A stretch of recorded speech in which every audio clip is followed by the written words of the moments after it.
유쾌한 남자들의 시시콜콜 토크쇼 김프로쇼 지금 시작하겠습니다. 저는 김프로입니다.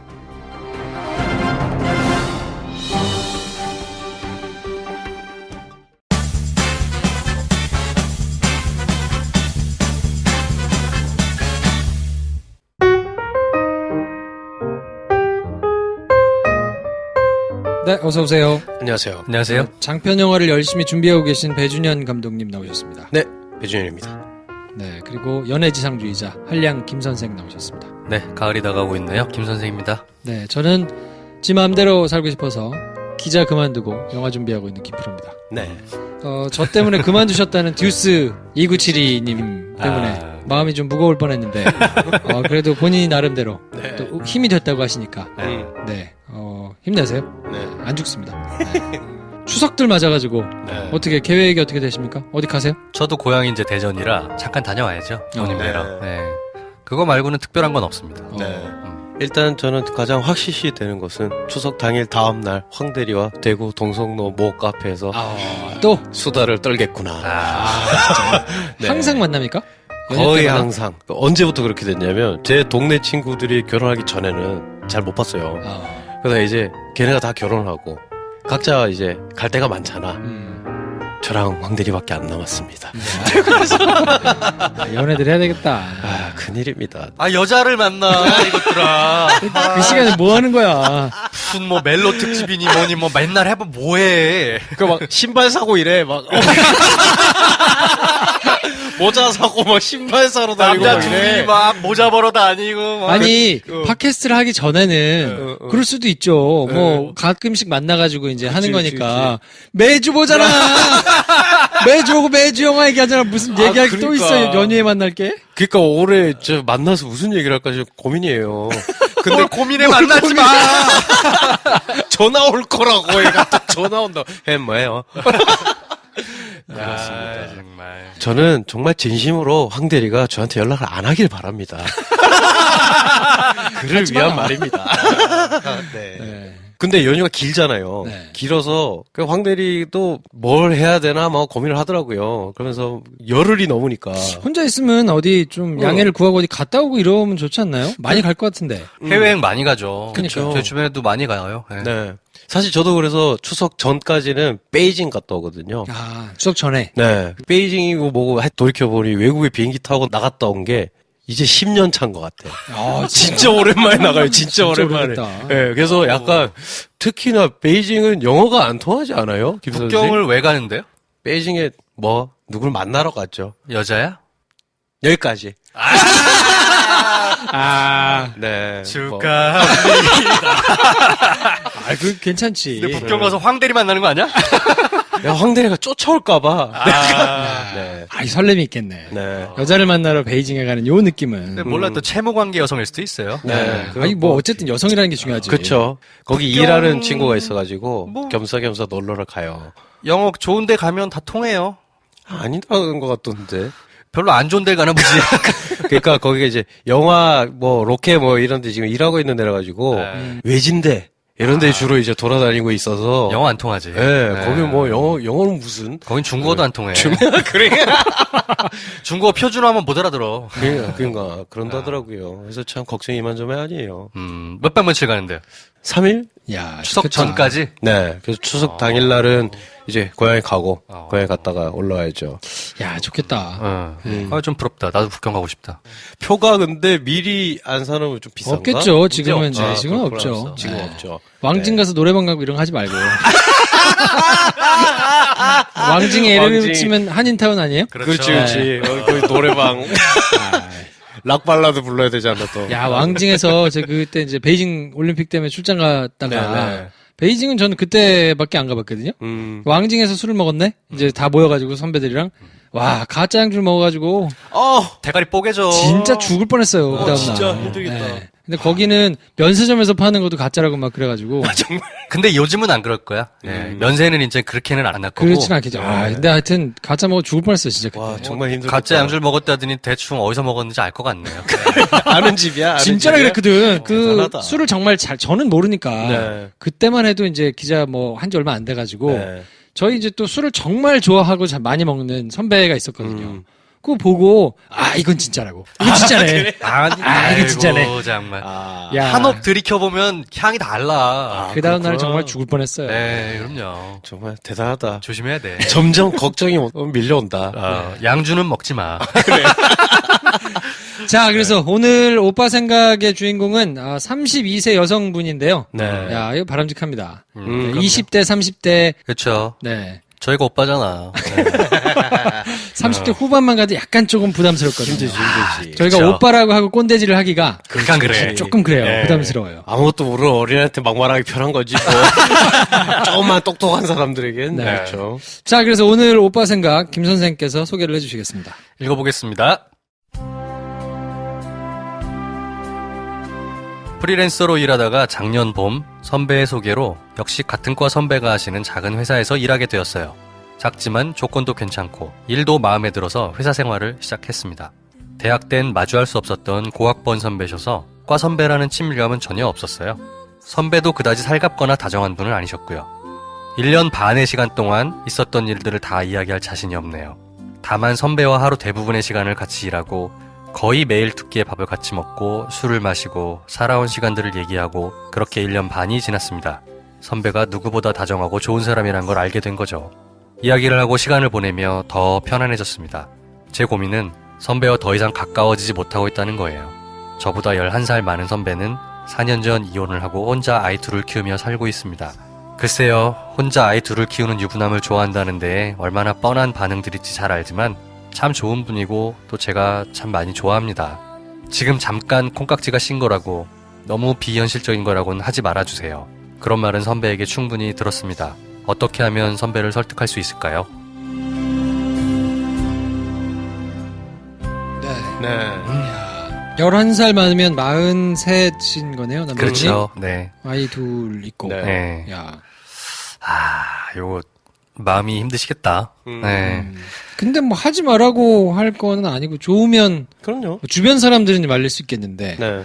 저희는 뭐 하지 말 일은 아니지 않나. 그러니까 이 좋아요. 사연의 남성분께서 이분을 밀어내고 있다는 뜻인 거잖아. 그쵸, 그쵸. 그죠? 네. 네. 본인은 애틋한데. 네. 그게 두 가지일 수 있죠. 하나는 좋은데 자기도 좋은데 아이가 둘 있고 뭐 하고 하니까 나이도 차이도 많이 나고 하니까 나도 좋지만 그래도 이렇게 밀어내는 걸 수도 있고 그쵸. 정말 싫어서 정말 싫어서 그렇지. 그러니까 난 만사 귀찮고 난 아니, 근데 싫다. 뭐, 그럴 가능성은 조금 적기는 하죠. 왜냐면 이제 뭐, 두 끼 같이 먹고, 항상 같이 일하고, 뭐, 사는 이야기 하고 이런 걸 보면, 정말 싫다 그러면, 아마, 그러지. 다른 종류의 고민이 들어왔을 가능성이 좀 높죠. 그렇지. 그렇게 친했었는데, 갑자기, 오늘 또 도시락을 싸와요. 뭐 이런 걸로. 저를 자꾸 멀리해요. 네, 그렇지. 집이 어디로 가는지 뻔히 아는데 자꾸 다른 쪽으로 돌아가요. 그래서 자꾸 점심 약속을 잡아요. 뭐 이런 걸로 이제 오겠지. 그건 아이란 그게 거지. 아닌 걸 봐서는, 네. 남자분도 마음은 조금 있으신데, 네. 그래도 이렇게 좀 미안하니까. 그쵸. 한참 어린 후배한테 이런 그러니까 인생의 30이네요. 짐을 지우는 게 네. 그러니까. 그럴 수 있어서 그러시는 것 같아. 가족 내부로 보면 아이들이 이제 몇 살인지는 말씀 안 해주셨으니까 아이들이 어리지 않을 수 있거든요. 그럴 수 네. 있죠. 그 친구들이 또 엄마하고 이렇게 왔다 갔다 하면서 지내면 안 받아들일 수 있으니까 그런 거 자체가 엄두가 안 날 수는 네. 있을 것 같아요. 네. 그러니까 1년 반의 시간 동안 좋은 시간을 보내면서 호감을 쌓아온 것 같고 둘만의 관계를 보면 둘 다 서로 싫어하고 안 맞고가 아니라 굉장히 지금 좋은 커플인 것 같아요. 이미 1년 반 동안 잘 사귀어온 것 같아요. 거의 회사에서. 그리고 이미 선배한테 마음을 고백을 한 것 같아. 그렇죠, 그렇죠. 네. 그러니까 이런 반응이 그렇죠. 이제 왔다. 그리고 왜냐면 지금 잠깐 콩깍지가 씌었고 비현실적인 거란 얘기는 그 선배한테 충분히 들었대잖아. 그렇지. 고백을 했으니까 이런 얘기를 했을 거 아니에요. 그쵸. 고백도 안 했는데 넌 콩깍지가 씌 미친 거지. 이상한 놈인 거지. 그렇지. 처음 만나서 첫 끼를 먹는데 막. 넌 콩깍지가 쉴 수 있고. 뭐 이러진 않았을 더 거 이상 아니야? 나한테 반하지 말았으면 좋겠어. 그렇지. 그럼 뭐 상담을 해야 되는 건데 네. 그렇진 않고 어떻게 하면 선배를 설득할 수 있을까요? 라고 하셨는데 약간 패러디를 바꿀 필요가 있다. 그렇지 않을까? 그렇죠. 네. 이거는 선배를 설득할 게 아니라 선배의 두 아이들을 포섭하여라. 그렇지. 이거는 가장 큰 뭔가 장애물이라 그러면 그렇고 그렇죠. 가장 큰 하여튼 뭐라 그래야 됩니까? 이게 어휘가 짧아서 생각이 안 나. 가장 큰 뭐지? 어떤 그 시루. 문이야? 겐세이. 이슈. 하여튼 뭐 풀어야 될 가장 큰 숙제. 겐세이, 가장 큰 겐세이. 숙제. 숙제. 가장 큰 숙제예요. 그럼요. 그리고 사실은 잘 되지 않는 이유가 남자분도 두 아이가 있기 때문에 뭐 이렇게 많이 핑계를 댈 수 있는 부분이니까. 이 아이들을 보셨는지 안 보셨는지 모르겠어. 어떤 관계인지. 안 보셨을 것 못 같아요. 보신 것 같아요. 네, 안 보여줬겠지. 그런 것 같아요. 그죠? 애초에 그런 기회가 별로 없었던 것 같은 게 만약에 봤는데 괜찮았으면 분명 언급을 했을 거야. 아이들도 나를 좋아한다. 그렇죠. 문제가 없다. 네. 이 얘기를 아예 언급조차 안 한 걸 보면 볼 기회도 없었다는 것 같아요. 오피스에서만 봤으니까 뭐 네, 오피스에 그렇죠. 데려올 일 없으니까. 그렇죠. 네. 아직 32살이시니까 적극적으로 애들을 포섭하러 갔던 적은 아닌 것 같아. 그렇지, 그렇지. 아이들을 포섭해야 된다. 네. 어떻게 포섭합니까? 일단 한번 보자고 해야 돼. 다 같이? 어. 뭘 명분으로 보자 그래? 아이들 좀 데리고 와봐요. 좀 이상하잖아. 그러니까 애들 좀 데리고 와봐. 이런 거지. 아이들을 데리고 있을 수밖에 없는 상황, 뭐 시간대, 날짜 이럴 때 자기 거기 가. 뭐 그럴 수는 있잖아. 뭘 갖다 주러? 뭐 뭘 갖다 주러 간다던가. 그거는 제가 볼 때는 일단 퍼스트 스텝이 있어야 돼. 애들 선물을 좀 준비하셔. 그렇지. 그치. 애들 선물부터 줘야지. 그렇죠. 그렇지. 생일이나 뭐 특별하게 챙겨주고. 예를 들어서 뭐 입학을 했다거나 뭐 그런 이벤트들이 있을 거 아닙니까? 그럼. 따져보면 네. 그럴 때 그 애들을 위한 선물을 준비해서 선배한테 쥐어주세요. 요거 제가 생각나서 산 건데 갖다 주세요. 이름을 다정하게 부르면서 네. 뭐 누구누구 이번에 학교 들어가잖아요. 책가방을 딱 사줘. 그러면은 고맙잖아. 일단 그럼 고맙잖아. 갖다 버리지는 못하지. 못 버려. 응. 그러면 이 남자분은 제가 상상을 해보는 거예요. 소설 써보는 건데 일단 어쨌건 자기 옆에 와이프가 없잖아. 그런 거를 와이프들이 챙겨주는 거란 말이죠. 네. 아빠는 그런 거 못해 잘. 그럴 때 그 선물을 들고 집에 가는 동안에 또 그 선물을 애한테 줬을 때 애가 즐거워하는 모습을 보면 달리 보이게 돼요, 이 여자가. 그럴 수 있지. 네. 야, 근데 아빠가 너무 잘 챙겨. 그래서 스타일이 좀 아닌 것 같아. 그렇지. 막 우리 애가 좋아하는 스타일이 아닌데? 아빠가 보더니 아빠 눈에 안 차. 이게 가방을 뭐 이런 거야? 그럴 수도 있. 그러면 여러 차례 그렇지. 가방에서 실패했다. 그럼 책 가방은 됐고 신발로 승부하고 공책으로 승부하고 들이대야 돼. 죄송합니다. 제가 산통을 깨가지고. 잘 나가고 있었는데. 어쨌든 선물은 괜찮은 것 같아요. 공략하는 방법으로는 괜찮아요. 그렇죠. 그러면서 자꾸 애들에 대해서 물어보세요. 선물은 잘 받았냐? 좋아하더라. 그 친구는 몰래 뭐 좋아해요? 음식은 뭐 좋아해요? 계속 애들한테 관심을 보이는 거예요. 그렇지. 그럼 아빠들은 자기 애 좋아해주고 관심 가져주는 사람한테 고맙잖아. 고맙지. 고맙고 기쁘고. 그러다가 이런 상황이 연출되면 제일 좋겠네. 그러다가 같이 한번 봐요 이러면 또 그것 때문에 부담스러울 수도 있고 이때까지 부담스럽죠. 이 프로세스가 다 이거 하기 위한 거야? 이런 반가움을 그렇지. 보일 그러면 수도 안 돼. 있잖아. 네. 제일 좋은 거는 이 남자분이 굉장히 업무가 과중한 날 자기가 간단한 심부름을 할 수 있는 게 제일 좋다. 이 아이들에게 뭔가를 갖다 줘야 된다거나 뭐, 그러려면 이 아이들의 일상을 알아야지. 매우 잘 파악하고 있어요. 그렇지. 그거를 평소에 자꾸자꾸 물어봐셔야 돼. 눈치로. 눈치로. 대놓고 막 그런 걸 캐묻는데 그런 양식이 아니라, 그 친구 뭐 3학년이다. 그러면 가을에 운동회도 하겠네요. 뭐 이런 식으로 안부를 묻는 것처럼. 그 아이의 일상을 하나하나 체크를 하세요. 야. 네. 그러면서 내일 모레가 가을 소풍이야. 그러면 이 선배가 내일 모레 그 친구한테 뭘 해줄 수 있을까를 잘 보다가 과중할 것 같다. 그럼 필요한 걸 낼름 해가지고 준대거나 아니면 운동회 때 이제 엄마 아빠 같이 가잖아요. 근데 엄마가 안 올 수도 있잖아. 그날 연차를 내고 그냥 말없이 서프라이즈 가. 그래. 김밥을 싸들고 그냥 생각나서 왔다고. 그러면서 애들을 자주게 보는 거지. 아. 그렇게 하나하나 인연을 만들어 가야 되는 거예요. 그치. 뭔가 한번 그건 있어야 되기는 하는데, 네. 서프라이즈 괜찮네요. 서프라이즈. 근데 나는 왜 이 시점에서 드는 생각이, 이게 경험담일 것 같지? 그녀에게 누가 있지 않았을까? 요런 거 디테일하게 알기 쉽지 않거든요. 뭐 자세한 얘기 하지 않겠습니다. 그리고 이게 한 번, 두 번 보다 보면 직접 대면해서 얼굴을 맞대고 얘기를 하다 보면 더 많은 정보가 들어옵니다. 예를 들어서 그렇지. 얘가 매일 무슨 학원을 몇 시부터 몇 시까지 가. 그때 아빠가 학원 계속 체크 못 하잖아. 그럼. 학원 끝날 때 딱 가가지고 어머 너 여기 학원 다니니? 그럼 너 떡볶이를 사줘 자연스럽게. 이모도 드라마에 나오는 그치. 그렇지. 이모도 퇴근하다가 약속 있어 지나갔거든. 그래서 떡볶이 먹을래? 떡볶이를 먹어. 야. 친해지잖아. 그렇지. 근데 여기서 반감을 품을지 아닐지에 대한 어떤 리스크는 감수하셔야 된다. 그쵸. 이 남자분이. 그럴 수 있죠. 네. 아니, 뭐, 그 정도는 감수해야지. 그치. 그 정도는. 그래서 그 정도에서 애가 이제 나한테 관심 갖고 굉장히 좋아한다. 그렇게 되면 남자는 애가 하자고 하면 무너집니다. 그렇죠. 어떻게 하면 상당히 무너져요. 그렇죠. 이 마지막 질문에 대한 답은 이렇게 돼요. 어떻게 하면 선배를 설득할 수 있을까요? 그 집 애들이 설득할 거다. 그렇죠. 그렇지. 네. 애들이 설득하는 수밖에 없는 것 같아요. 네. 우리 애들한테 엄마를 만들어줘야겠구나. 그겁니다. 그렇죠. 네. 야, 이 그냥 안 들리네. 아, 정말. 너무 디테일해. 내가 예. 아빠가 된 적은 없어 그래. 그래요. 아, 참. 친한 아저씨 정도. 그 아저씨 뭐해? 아, 정말. 아, 근데 괜찮은 것 같아요. 네. 진짜 한번 활용해 보시면 네. 아주 괜찮을 것 같아요. 아이들에게 호감을 사야 된다. 아, 이건 정답이지. 그치. 이게 드라마에 음. 그 일일 연속극에 이런 주제가 단골로 계속 나오잖아요. 그렇죠. 계속 나올 수밖에 없는 이유가 있다. 네. 그리고 레퍼런스는 굉장히 많다. 너무 많죠. 대한민국 드라마 중에 레퍼런스. 아, 이 여자분이 바라기는 약간 김 선생 스타일의 사람들하고 이렇게 설글설글 잘하고 요런 스타일이면 좋겠네. 왜냐면 그렇지. 저처럼 네. 내성적이고 수줍은 사람은 아, 진짜 힘들다. 애들한테 하기 애들을 쉽지 않아. 만났어. 근데 이게 아버지가 지금 그다지 살갑거나 다정한 분이 아니잖아요. 네. 그렇지. 그러면 애들도 이럴 가능성이 크거든. 그래요, 맞아요. 떡볶이를 사주러 갔어. 떡볶이만 먹는다. 말 없이. 앉아가지고 그렇죠. 단답형 대답만 하고 네. 오늘 끝났니? 네. 그리고 갑자기 아빠한테 문자 보내. 이상한 아줌마. 그리고 갑자기 아줌마 잠깐만요.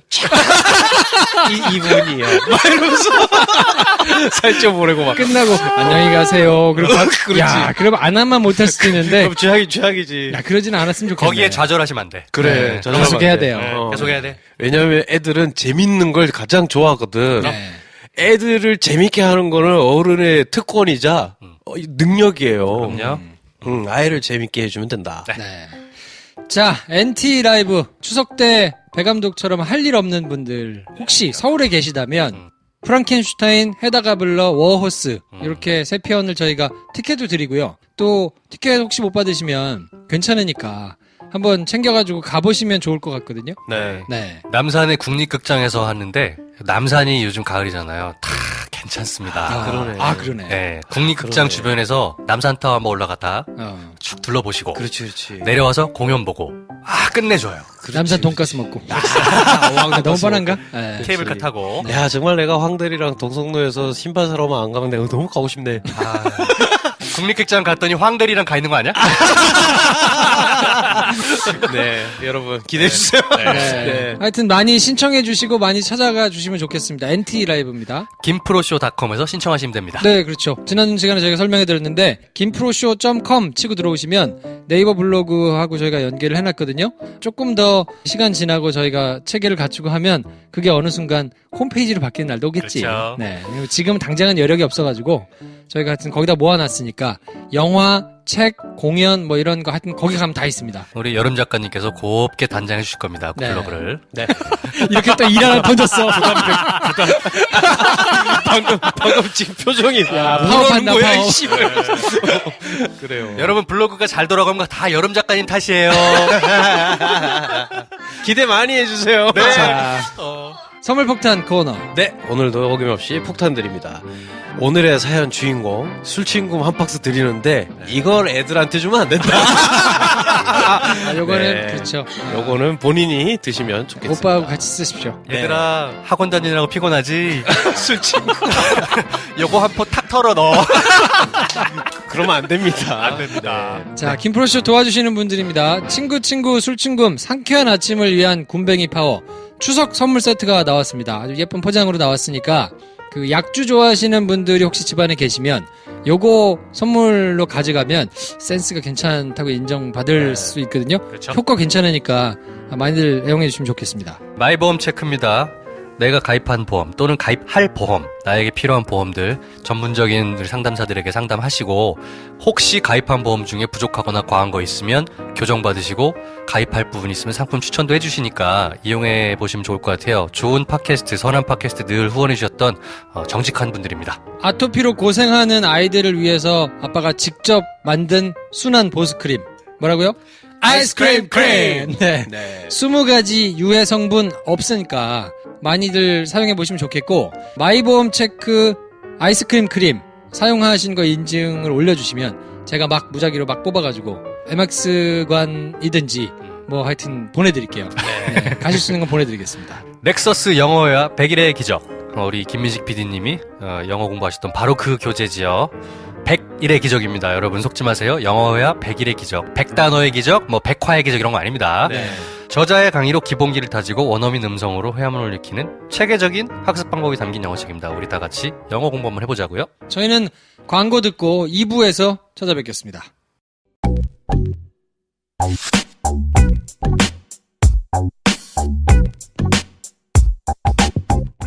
오늘의 요리 시간입니다. 우선 첫 번째로 재료 생선입니다. 생선, 두 번째 재료 김입니다. 김, 자, 이제 생선을 김에 버무려 주세요. 생선, 김, 생선, 김, 프라이팬에 구워주세요. 생선, 김, 이제 뒤집습니다. 김 선생, 다시 뒤집고 생선, 김, 마지막으로 또 뒤집어 주세요. 김 선생? 완성. 맛있네요. 이래서 김 선생 하는 거군요. 마른 장작불로 구우면 얼마나 맛있게요. 김프로쇼!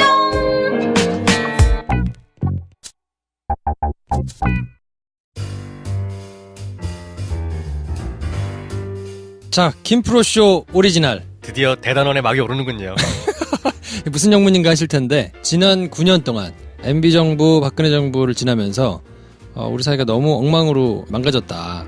특히나 그중에서도 검찰과 법원 이쪽에서 처리한 사건들 중에서 이게 상식에 반하거나 너무 말도 안 되는 사건들이 좀 많았으니까 그때를 조목조목 하나씩 잡아가지고 좀 정리를 한번 해보면 어떻겠느냐. 배경을 제가 짧게 설명을 드려볼게요. 김프로쇼 오리지널이라는 기획을 해보자. 우리만 할 수 있는 게 뭐냐.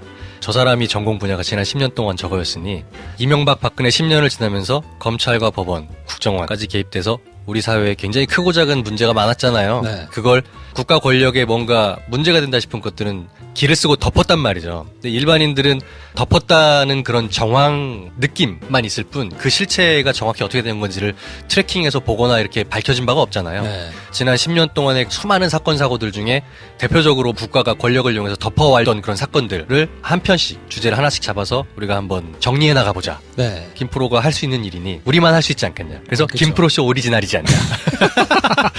이름을 붙이기를 그때 그 사건. 네. 이렇게 탄생하게 된 겁니다. 일주일에 한 편씩 꼬박꼬박 이제 차근차근 해드릴 텐데 이거 하다 망하면 못할 수도 있어. 그래서 근데 저 혼자 다 할 수가 없어요. 뭐냐면 제가 이제 뭐 담당했던 사건도 있고 취재를 했던 사건도 있는데 제가 담당을 안 했거나 뭐 이런 사건들이 있거든요. 네. 근데 그거를 그냥 기사 보고 뭐 겉핥기식으로 얘기할 수는 없어서 제가 비밀병기를 하나 데리고 왔습니다. 저희 또 스페셜리스트를 한번 초대했죠. 멀뚱멀뚱 앉아 계신데 계속 이게 타이밍을 뭐 못 하는 보고. 건가 하시는 네. 표정으로. 제가 이제 검찰 법원을 이제 출입하는 동안에 굉장히 껄끄러웠던 사람이에요. 아, 왜요? 존재 자체가 싫었어. 상대방이 저런 사람이 앉아 있으면 이거 언제 뭘 쓸지 모르니까 없으면 좋겠다. 네. 항상 그렇게 생각을 하면서 지냈던 네. 법조 출입을 굉장히 아는 사람들 사이에서는 선수들 사이에서는 굉장히 발군으로 기사를 열심히 잘 쓰고 계시는 한결의 김정필 기자를 모셨습니다. 어서 오십시오. 반갑습니다. 한겨레 김정필 기자입니다. 서두가 너무 길어가지고 본인 소개를 좀 해주세요. 네. 본의 아니게 이명박 정부와 박근혜 정부에서 검찰 출입을 7년 정도 했던 한겨레 신문에서 기자고요. 현재는 지금 그 한겨레 신문에서 발간하는 경제 월간지 이코노미 인사이트의 부편집장으로 근무 중입니다. 아, 높으신 분이네. 높으신 분이야. 부편집장 2명과 편집장 1명이 전부입니다. 저희. 네. 아무튼 그래서 검찰 출입하는 동안에 네. 굉장히 발군으로 기사를 잘 쓰시는 분이에요. 취재원들도 많고. 그래서 저는 사실 능력이 안 돼가지고 기자 그만두고 딴 거 하고 있는데 이런 분들이 안에서 얘기를 해줘야. 그래서 디테일은 저분이 다 얘기하실 거고 저는 이제 가르마만 타고 광만 파는 역할을 하기로 했습니다. 아, 김정필 기자님께서 오늘 처음 뵀는데 저렇게 선한 눈매를 가지신 분이 어떻게 조목조목 조진다. 저 사람들이 무서운 사람이에요. 아까 김프로가 현역에 있을 때 되게 껄끄러운 사이였다고 하셨는데 기자님께서는 김프로를 어떻게 생각하셨어요? 저 역시 같은 입장에서 또 이렇게 또. 예. 서로 이분들 두 분이 미리 뭔가 말씀을 나누고 오신 것 같은데. 아니 근데 정말로 네. 이 발군의 기자들이 있어요. 네. 몇 명 이렇게 취재 잘하는 기자들이. 그러면 이게 좀 힘들거든요. 근데 저희가 사이가 나쁘진 않고 사이는 좋아서 이제 뭐 개인적으로도 자주 만나고 하는 사이인데 네. 하여튼 취재를 잘하니까. 벌써 김요한 전 기자죠. 알고 지낸 지가 한 8년 됐나요? 그 정도 됐죠. 네. 근데 저희가 맨정신에서 이렇게 마주보고 얘기한 적이 거의 없어서. 그렇지. 항상, 우리는 항상 네. 술이 있어야. 술 먹으면서 하다가 이렇게 보니까 굉장히 낯서네요. 네. 맨정신에. 네. 요 기획을 하자고 말씀을 처음 들으셨을 때 어떤 느낌이셨어요? 개인적으로는 한번 정리를 한번 하고 넘어갔으면 했던 그런 주제들이었는데, 예, 어느 날 갑자기 전화를 해서 강요 비슷한 권유를 꽂았어요, 제가. 예, 그래서 무조건 나와라. 하다가 여기까지 오게 됐습니다. 네. 아예 할 수 있는 사람이 없어요. 이거 하고 싶다고 할 수 있는 게 아니고, 네. 저도 사실은 혼자서 할 수 없기 때문에, 네. 하여튼 검찰에서 열심히 잘 또 취재를 했던 그게 있어서, 네. 근데 또 현직 기자가 할 수 있는 거에 또 한계가 있거든요. 왜냐면 현직 기자가 자기 타이틀로 기사를 안 쓰고 뭔가 이렇게 얘기를 한다는 게 또 부담스러울 수 있으니까 그런 총대는 제가 매는 거죠. 욕은 다 저에게 주시고 공은 다 저쪽으로 가져가시고. 한결이 구독했어요, 여러분. 자, 아무튼 그래서 저희가 첫 사건으로는 네. 어떤 걸 할 거냐. 네. 지난 9년 동안 이제 여러 사건들이 많이 있었으니까 일주일에 하나씩 저희가 해드리려면 많을 텐데 네. 그 중에서 그래도 가장 상징적으로 좀 우리 사회가 망가진 것을 보여줄 수 있는 사건이 어떤 것이 있겠는가. 단연코 세월호, 특히나 세월호와 관련된 수사, 요게 서초동에 넘어와서 검찰과 법원 단계에서 그리고 청와대에서 어떤 식으로 돌아가고 어떤 식으로 뭉개지고 망가졌는가. 이걸 한번 좀 차근차근 들여다봅시다. 네. 해서 세월호 수사 방해 사건을 첫 사건으로 갖고 왔습니다. 알겠습니다. 저는 뭐 일반인이기 때문에 네. 쭉 들으면서 모르겠던 거, 일반인으로서 궁금했던 거 이런 거를 그때그때 여쭤볼게요. 네. 어쨌든 수백 명 정도가 타고 있는 여객선이 지금 침몰을 하고 있습니다. 탑승객들 대부분은 실내에서 구조를 기다리고 있는 상황인 것 같습니다. 네, 취재기자 연결해서 알아보도록 하겠습니다. 김범한 기자. 네, 김범환입니다. 네, 지금 뭐 자세한 사고 소식부터 다시 한번 정리를 해주시죠. 네, 사고가 난 곳은 전남 진도군 관매도 부근의 상황입니다. 관매도 남서쪽 1.7마일, 그러니까 3km 이상으로 알려지고 있는데요. 아침 8시 반쯤에 갑자기 여객선이 침몰하고 있다는 신고가 해경에 들어왔습니다. 네. 이 사건을 수사한다 그러면 사건의 핵심은 사실 크게 보면 두 가지로 정리할 수 있거든요. 도대체 300명이 넘는 사람들이 죽거나 실종되거나 했는데 왜 못 구한 거냐. 왜냐면 9시 10분부터 YTN이 생중계를 시작했거든요. 근데 배가 이렇게 기울어져 있으니까 아니 저거 당연히 금방 가서 구하겠거니. 그거를 몇 시간을 쳐다보고 있는데 배가 뒤집어졌어. 사람이 안에 다 그대로 있는 거예요. 도대체 이걸 왜 못 구한 거냐. 저렇게 뻔히 구할 한 수 1, 있는 2분 만에 시간에 훅 가라앉은 것도 아니고. 네, 몇 시간 동안 저렇게 있다가 서서히 가라앉았는데 아니 이걸 왜 못 구한 거야? 라는 게 당연히 수사의 가장 우선순위로 높이 올라가야 되지 않겠습니까? 그렇죠. 뭐가 문제였느냐? 왜 애들을 못 구한 거냐? 라는 게 가장 먼저 그리고 가장 중요하게 다뤄져서 수사가 진행이 됐어야 되는 것이고 한 3개 정도로 나눠지겠죠. 수사의 대상이. 그러니까 해경이나 구조기관 도대체 무슨 문제가 있어가지고 니네가 애들 못 구한 거냐? 그 다음이 이제 항해 담당했던 이제 담당자들, 뭐 선장이라든지 기관사라든지 뭐 이런 사람들이 있을 거 아니에요. 그리고 세 번째가 컨트롤 타워 내지는 뭐 감독기관, 네. 뭐 청와대도 있을 것이고 뭐 다른 이런 데 있을 거 아닙니까? 보조적으로 이제 도왔던 사람들. 요 세 구다리가 어쨌든 수사의 대상이 될 텐데 그럼 가장 책임이 큰 곳은 해경하고 구조기관들이란 말이에요. 그러니까 이제 요게 이제 가장 우선순위를 따져서 수사가 됐어야 되고 그 다음은 대형 사고가 그럼 이런 대형 참사가 왜 난 거냐를 따져봐야 되잖아요. 그럼 이것도 역시 그럼 배가 왜 가라앉았는지를 봅시다.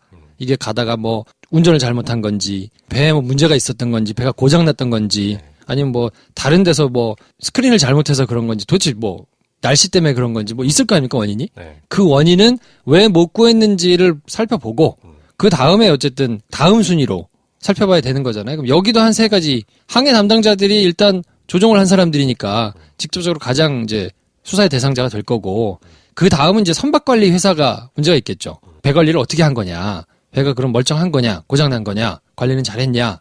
그리고 세 번째가 이제 기타 감독기관들이 있을 거란 말이에요. 그 시스템상으로 정기검진을 받고 어쩌고 해야 될 테니까 그런 게 그러면 구조적으로 잘 됐었냐.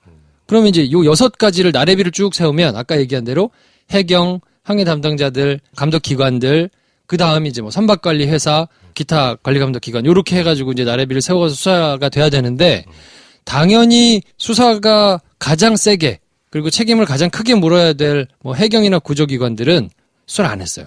아예 안 했나요? 이따가 이제 말씀해 주실 거예요. 네. 저분이. 내가 자세히 얘기할 수는 없어. 궁금한 게 너무 많아, 지금. 네. 근데 그 부분은 수사를 최대한 안 하고, 수사를 나중에 하거나, 뒷순위에 해야 될 거를 끌어올려가지고, 뭐 갑자기 뭐 유병헌 뭐 이런 사람들 막 튀어나오고, 기억은 나나? 나죠. 유병헌? 네, 알죠. 네. 그리고 이상한 것들을 만들어내면서, 네. 뭔가 하여튼 조직적으로 수사를 결국엔 엉망으로 막 뒤죽박죽 망쳐버렸거든요. 그래서 이제 살펴볼 것이 해경 수사를 도대체 어떻게 축소하고 망가뜨렸는가, 요 부분에 대해서 이제 김정필 기자가 얘기를 해주겠습니다. 하나만 먼저 여쭤보고 싶은 게 세월호 수사를 통해서 결론적으로 뭔가 책임을 지고 처벌을 받고 된 사람이나 기관이나 이런 게 누군가요? 지금? 지금까지 드러난 거는 이준석 선장. 선장이 제일 세게 받았어요. 예, 무기징역이 확정이 됐죠. 그리고 선원들 1년 6월에서 뭐 12년 정도까지 징역이 그렇게 났고, 유병헌 회장은 변사체로 발견이 돼서 공소권 없음으로 정리가 됐고, 그 밑에 자녀들 목 두꺼우신 분. 네, 있고, 유대균 씨라고요. 여성분과 같이 방에 있다가 검거가 됐죠. 아마 잘 기억이 나실 겁니다. 인상착의가 잊을 수 없는 얼굴이라서요. 세월호 사건의 여러 가지 요인들을 보면 선박 운항의 과실 문제, 그리고 뭐 해운사 선주 관련 문제, 뭐 여러 가지가 있지만 가장 중요한 거는 뭐 저희가 사고 당일 아침부터 봤던 구조의 부실. 구조라는 거는 이제 국가 기관이 해줘야 할 문제인데, 그 문제에 대해서는 아무도 지금 책임진 사람이 없거든요. 결론적으로 그 부분에서 책임지거나 처벌받은 사람이 없나요? 한 명 있어, 한 명. 당시에 이제 초기에 현장에 나갔던 123 정장 김경일 씨 같은 경우는 유죄가 확정이 됐습니다. 그 한 명 외에는 뭐 정부 쪽에서, 국가 쪽에서 책임을 진 사람은 아무도 없죠. 놀랍지 않습니까? 결과를 놓고 우리 여태까지 누가 어떻게 책임지고 벌을 받았다라는 것도 크게 보도가 되지가 않으니까 당연히 누군가 책임지고 벌을 받았겠거니라고 넘어가고 있었는데 그렇게밖에 없어요? 더 기가 찬 건 뭔지 알아요? 해경에서 배를 이제 구하러 갔을 거 아닙니까? 네. 구하러 간 그 배에 네. 대빵은 징역 3년을 받았어요. 확정이 됐어요. 근데 그 밑에 이제 사람도 있을 거 아니에요. 그렇지. 그 사람들은 어떻게 됐냐면 찾아보니까 딴 데다가 잘못했어. 그러니까 예를 들면 법원을 다른 법원에다가 이거를 집어넣어서 거기서 재판을 했는데 대법원에서 뭐라고 했냐면 거기는 관할 법원이 아니다. 재판을 처음부터 다시 해야 돼. 에? 검찰과 법원은 사건을 처리할 때 몇 가지 이제 기준에 따라서 사건을 처리를 하거든요. 그러니까 예를 들면 주거지가 뭐 서초구에 있다, 뭐 사건 발생지가 서초구다.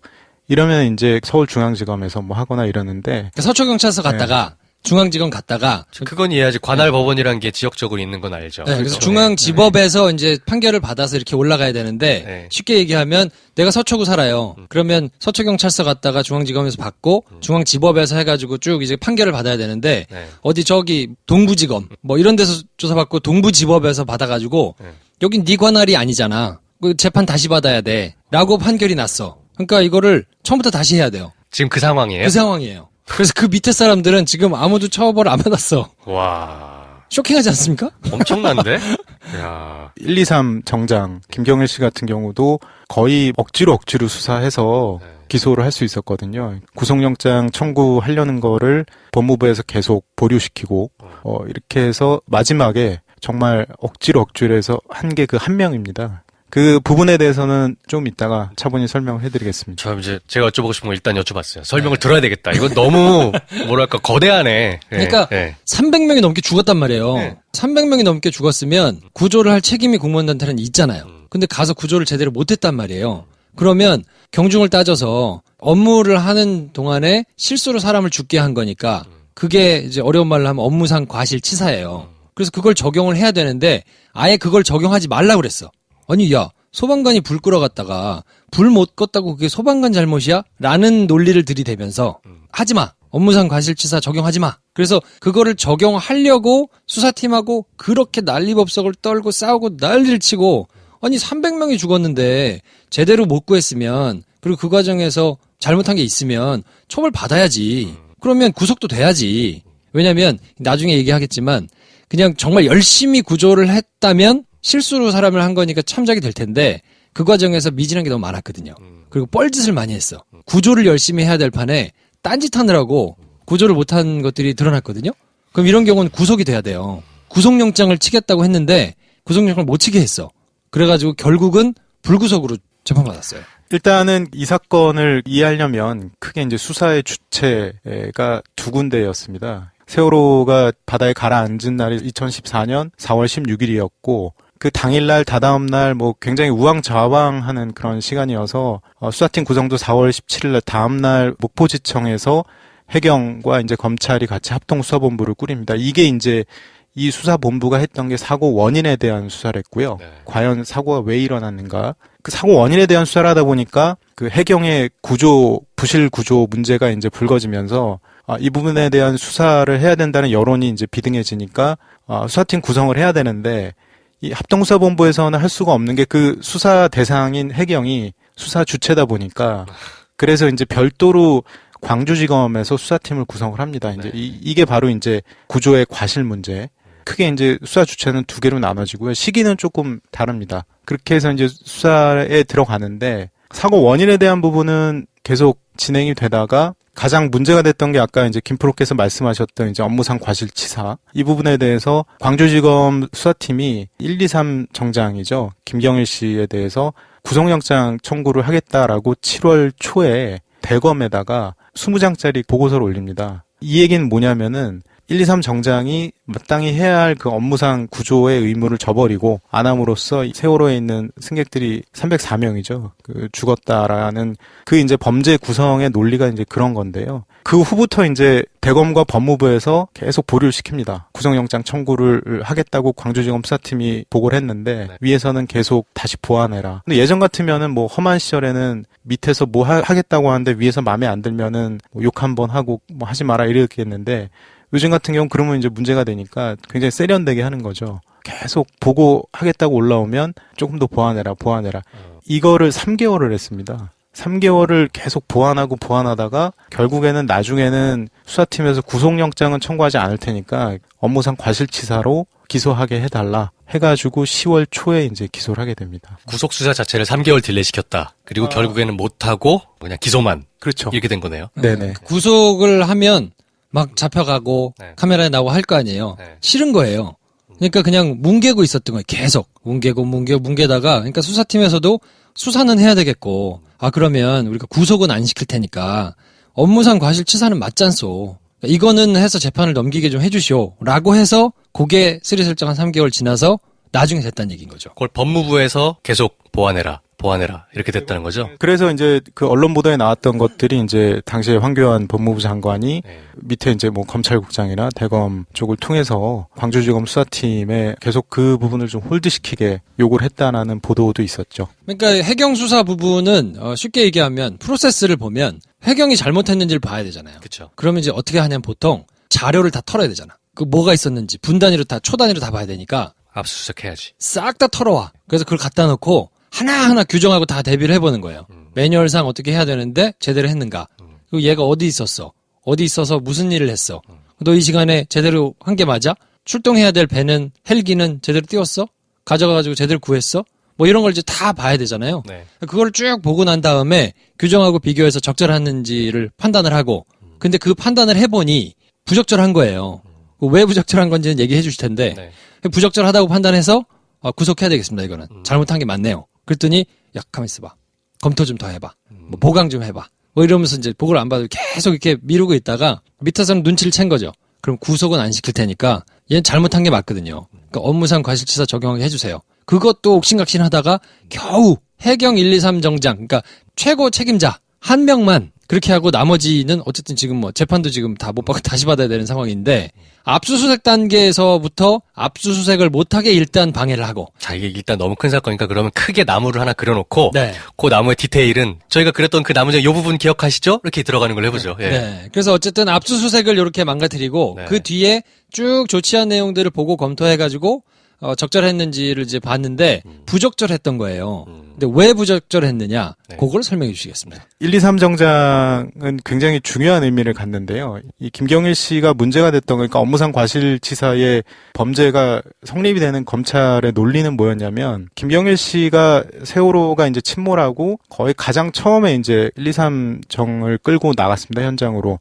근데 사실은 통상적인 상식이면 해경에서 그 현장에 나가면 일단 가장 첫 번째 떠올리는 게 뭘 해야 된다고 생각하시죠? 구조 아닌가요? 그렇죠. 그죠? 네. 끄집어내야지 사람을. 구조인데 그걸 안 하고 현장 사진 찍고 뭐 계속 이릅니다. 휴대폰으로. 왜 그런가 봤더니 그때 이제 청와대에서 계속 요구가 오죠. 위에다 보고를 해야 되는데 지금 구조가 얼마가 됐고 뭐 현장 사진 좀 찍어 보내라 이러고 이 업무 하나라고 지금 구조 업무를 소홀히 했거든요. 그걸로 날려먹은 시간이 대략 얼마나 되나요, 그러면? 정확하게는 제가 한번 확인해 봐야 되는데 네. 소위 말하는 뭐 골든타임이라고 골든타임. 얘기를 하는데 10시 반 중요한 이때. 시간이죠. 네. 예.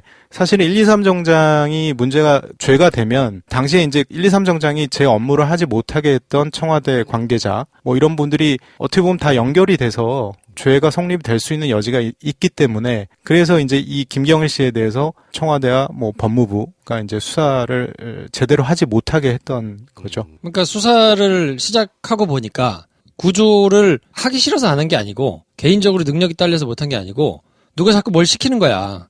사진 찍어가지고 보고해라. 뭐 문제 보고해라. 그러니까 보고하느라고 구조를 잘 못했어요. VIP가 궁금해하시니까 사진 찍어보내라. 막 이렇게 청와대에서 전화 온 거. 그렇죠. 예. 근데 그거를 이제 구조를 못한 사람이 처벌을 받게 되면 그러면 얘가 구조를 왜 못했어? 위에서 시켰잖아. 그럼 누가 시켰어? 그럼 청와대에서 다 달려가가지고 조사 받을 거 아니에요. 그럼 이런 닭짓을 누가 시켰니?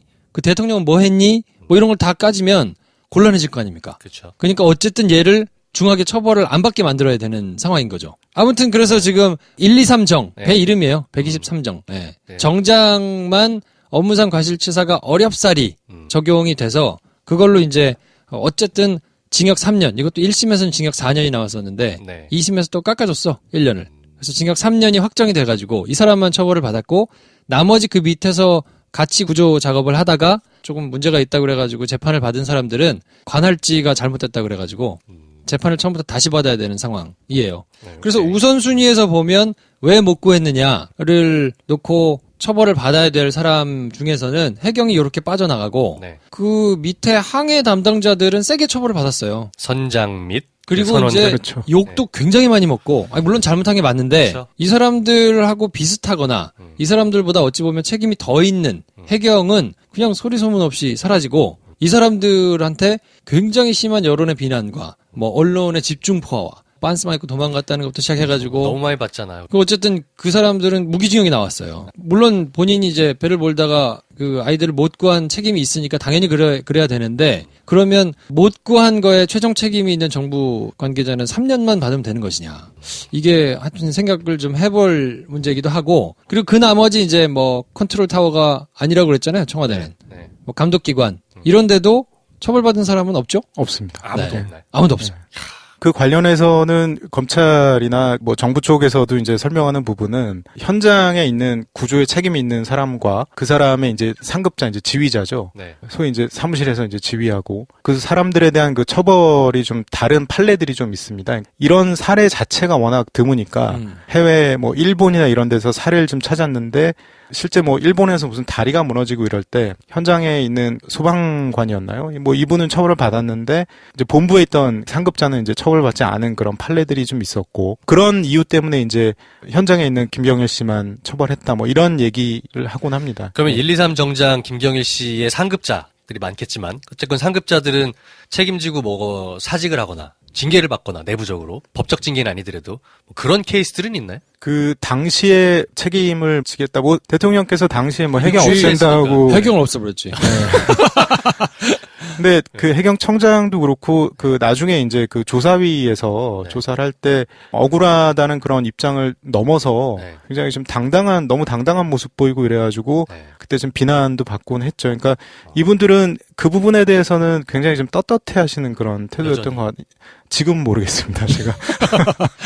그러니까 그 뒤에 이제 뭐 궤적을 알 수 있는 게 특조위 자체를 못하게 했으니까. 국가의 구조의 과실 문제 이런 것들이 부각돼야 하는데 이 수사는 상당히 좀 이렇게 물밑에서는 조용히 진행이 되고 이 와중에 4월 17일 날 이 합동수사본부가 구성되고 한 사흘 뒤에 인천지검에서 구원파라고 하죠. 유병원 회장에 대한 수사가 이제 본격 시작이 되는데 수사팀 구성이 된 날 4월 17일부터 20일까지는 세월호 사진이 굉장히 많이 나오고 현장 사진이 그러다가 인천지검에서 유병원 회장 수사가 시작되는 날부터 거의 일간지의 일면이 구원파 뭐 유병원 회장 뭐 이런 걸로 도배가 됐거든요. 정부 입장에서는 그런 수사로 물타기를 하면서 정부의 어떤 책임 문제를 그쪽으로 이제 몰아가는 그런 양태를 보인 거죠. 아까 개요 설명을 드릴 때 우선순위로 따지면 수사를 받는 대상이 한 5가지로 정리된다고 그랬잖아요. 네. 해경, 두 번째는 항해 담당자들, 네. 세 번째가 이제 컨트롤타워 감독기관, 네 번째가 선박회사, 네. 그 다음이 5번째 기타 네. 감독기관인데 순서대로 보면 4번에 있는 쪽이 갑자기 전면에 부각돼가지고 사람이 나오고 1번으로 조사를 받아야 될 사람들은 흐지부지 없어지고 두 번째 항해 담당자들이 모든 책임을 다 뒤집어쓰고 그렇죠. 유병헌과 그 밑에서 이제 계약직으로 일했던 항해 담당자들이 거의 모든 비난을 다 받아가지고 가져가고 나머지는 그냥 흐지부지 싹 사라졌거든요. 감독기관이니 뭐니 이런 데는. 그러면서 그때 이제 당시에 인천지검장이 최재경 전 중수부장이었어가지고 원래는 서울중앙지검 특수부에서 할까라는 그런 내부 논의가 있었는데 그렇게 주면은 너무 눈에 띄는 너무 그런- 티나잖아요. 네, 너무 티나니까. 부각되는 사건이 돼버리는 거군요. 네네. 그래서 대검 내부에서 여러 뭐 법무부에서도 고민을 하다가 인천지검에 이제 줬죠. 이제 뭐 서울에서도 가깝고 또 사실 뭐 해경이 또 인천지검에 있기도 하고 네. 그때 대검에서 이제 고위 관계자가 그런 얘기도 했다고 해요. 수사팀을 인천지검으로 주면서 돼지머리가 필요하다. 그러니까 이 정부의 책임을 좀 물타기 할 만한 희생양이 필요한 거군요. 그렇죠. 그래서 인천지검에 그 사건을 이제 줬고 당시에 이제 내부에서 이제 그런 얘기도 있었습니다. 워낙 인천지검장이 어떤 최재경 검사장이 당시 검사장이 워낙 이제 특수사 경험도 많고 또 인천지검의 수사력이 상당히 좀 좋았고 굉장히 좀 파견 지원도 많이 해줬거든요. 그래서 사실상 인천지검이 아니라 중수부에다가 예 수사를 줬다. 그러니까 중앙수사부라고 하면은 예전에 뭐 나는 새도 떨어뜨린다는 엄청난 화력을 자랑하던 그런 얘기까지 있을 정도로 유병헌 수사에 굉장히 올인을 했죠. 올인을 하긴 했는데 하필 타겟이 유병헌이었던 거군요. 네. 세월호 침몰 원인 중 하나로 지목된 불법 증축이 유병헌 회장의 지시로 이뤄졌다는 사실이 검찰 조사 결과 밝혀졌습니다. 세월호의 복원력에 문제가 있다는 것을 알면서도 상습적으로 과적을 했다는 사실도 드러났습니다. 박성원 기자입니다. 그러니까 유병헌 수사 같은 경우는 전월의 입장에서 보면은 흥행 요소를 다 갖추고 있거든요. 그렇죠. 그러니까 예전에 뭐 소위 구원파 저도 그때 처음 알았는데 구원파 종교 집단 금수원이라고 이분들이 그 예전에 뭐 그 소도처럼 이렇게 따로 거주하는 지역이 있거든요. 거기 있었죠. 그리고 유병헌 회장이 뭐 자녀들하고 굉장히 좀 호화로운 생활을 누렸고 뭐 이런 여러 가지 흥행 요인들이 많다 보니까 당시에 이제 언론들이 뭐 유병헌 회장에 대한 수사로 뭐 완전히 돌아섰던 거죠, 그때. 인천지검에서 그 수사를 진행하다가 4월 한 20일 정도 수사팀 구성해서 그때는 구속영장, 체포영장, 뭐 압수수색영장 법원에서 다 발부해줬거든요. 그리고 하루가 멀다 하고 뭐 누구 체포해오고 이럴 때니까 검찰도 뭐 기세 등등하게 계속 하다가 5월 20일에 유병헌 회장을 부르려고 했는데 그때부터 이제 소위 잠수를 탔죠. 그러다가 이제 계속 수색을 하는데 심지어 당시에 현상금까지 내걸고 그랬거든요. 있었죠. 예. 그렇죠. 유병헌 회장이 그때 5천만 원이었고 유대균 씨가 3천만 원이었나요? 뭐 결국에는 이제 유병헌 회장은 뭐 나중에 변사체로 발견이 됐죠. 그것도 진짜 사채니 아니니 말도 많고. 그렇죠. 예, 예. 그런 물타기 수사를 통해서 교묘하게 이제 정부의 책임론에서 좀 자유로울 수 있었던 거죠. 그러니까 본질은 싹 가리고 진짜 책임 있는 해경, 정부 이렇게 스토리라인을 파고 들어가는 수사는 못하게 하거나 흐지부지하게 하거나 이래놓고 선주, 유병헌, 빤스 입고 동안 이준석 선장 등등 이런 쪽에 포커스를 맞췄죠. 왜냐하면 전 일반인이기 때문에 근데 세월호 사건이 워낙 충격적인 사건이었잖아요. 그러니까 매일매일 나오는 뉴스들이 뭐 새로운 검날을 정말 열심히 봤단 말이죠. 그 몇 달 동안을.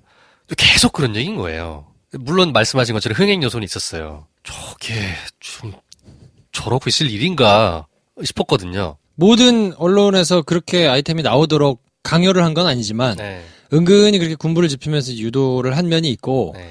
그 제가 기억하기로는 어떤 게 있었냐면 당시에 이제 뭐 전 뉴스가 뭐 한 달 넘게 계속 세월호 뉴스만 이제 할 때니까 그렇죠. 일부는 팽목항 그러니까 구조 작업이 이루어지는 그 거기서 이제 가장 가까운 팽목항으로 일부 기자들이 가서 거기 이제 뭐 유가족들이랑 실종자 가족들이 막 진을 치고 있을 때니까 난리 났었죠. 일부 기자들은 그쪽으로 가고 현장과 가장 가까운 동거차도라고 있어요. 동거차도에 또 일부 기자들이 가 있고 또 한 팀은 광주지검에 현장에 가 있고 그리고 이제 서울에 있는 일부 다른 기자들이 네. 인천으로 간 거예요.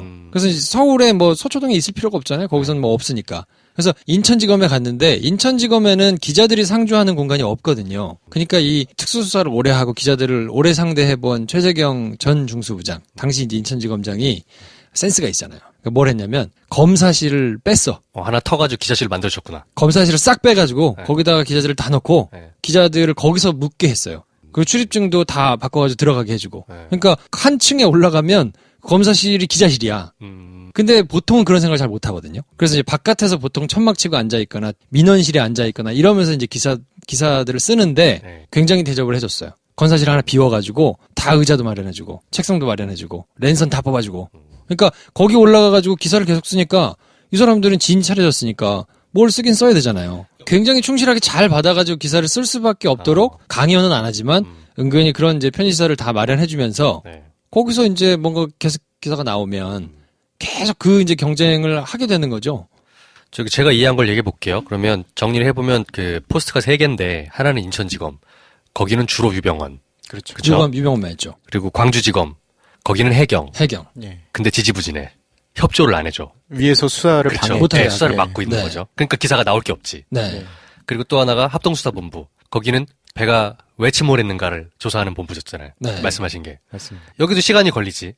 그러니까 기사거리가 될 만한 뉴스가 나오는 거는 사실 인천지검. 그래서 유병헌 뉴스가 매일매일. 이렇게 이해하면 되나요? 맞습니다. 네. 정확하게 네. 보신 거고요. 세 가지 중에 그 합동수사본부와 그 인천지검 수사는 보도가 계속 나오는 사이에 네. 가운데 있었던 그 광주지검 국가의 구조 부실 과실 문제 네. 이 부분에 대한 거는 제가 지금 드린 말씀은 심지어 제가 작년 12월에 특검 들어가기 전에 네. 취재를 해서 알게 된 거거든요. 그러니까 쉽게 얘기하면 그 당시에는 전혀 이런 내용조차 전혀 외부로 드러나지가 않았고 언론에서는 그런 걸로 계속 길들이는 사이에 네. 물밑에서는 뭐 법무부나 청와대와 법무부 동원해서 그런 어떤 국가의 구조 과실 문제를 계속 이제 감추려고 했던 거죠. 예, 수사를 좀 방해하고.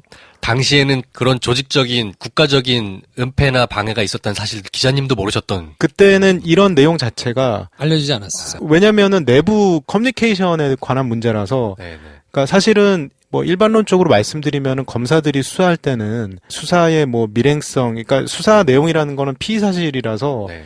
이거 굉장히 외부에 공개를 안 하거든요. 그렇죠. 예. 더군다나 이제 사건 처리할 때 내부적인 의사결정 그 내용은 웬만하면 아예 절대 나가면 안 되는 내용이다 보니까 당시에는 절대 공개가 안 됐었죠. 그리고 광주지검에를 가면 뭐 언론사에서 일부 이제 가가지고 기자들이 있는데 나오는 게 아무것도 없어요. 그렇죠. 브리핑도 없고 발표도 없고 잘 만나주지도 않고 만나도 얘기도 안 해줘요. 그럼 거기 가서는 그냥 시간만 죽이고 있는 거예요. 뭐 없냐? 그럼 뭐는 없는데요. 뭐 수사적인 잘 모르겠는데요. 이러면 이제 기사가 안 나오고 계속 며칠 안 나오면 거기다가 지금 인력이 딴 데도 많은데 놀 수가 없잖아요. 그래서 조정을 해가지고 다른 데다가 하게 되고 자기들 입장에서도 수사를 하고 싶어도 위에서 못한다는 말을 마음 세게 먹고 하지 않으면 관둘 생각 아니 못하지. 쉽게 못하니까 광주지검에서 하는 수사는 정말 이분이 오늘 막 한 얘기는 네. 그냥 쉽게 알 수 있는 내용이 아니거든요. 잘 몰라 기자들도. 이 얘기가 지금 그렇게 쉽게 나온 얘기 아니에요. 공공연하게 돌아다니는 얘기가 아닌 거죠 지금. 그렇죠. 이래서 김프로 오리지널입니다. 이런 사람 정도 돼야 이제 뭐 믿으니까 얘기해주고 뭐 이러면서 이제 나중에라도 이제 나오게 되는 건데 네.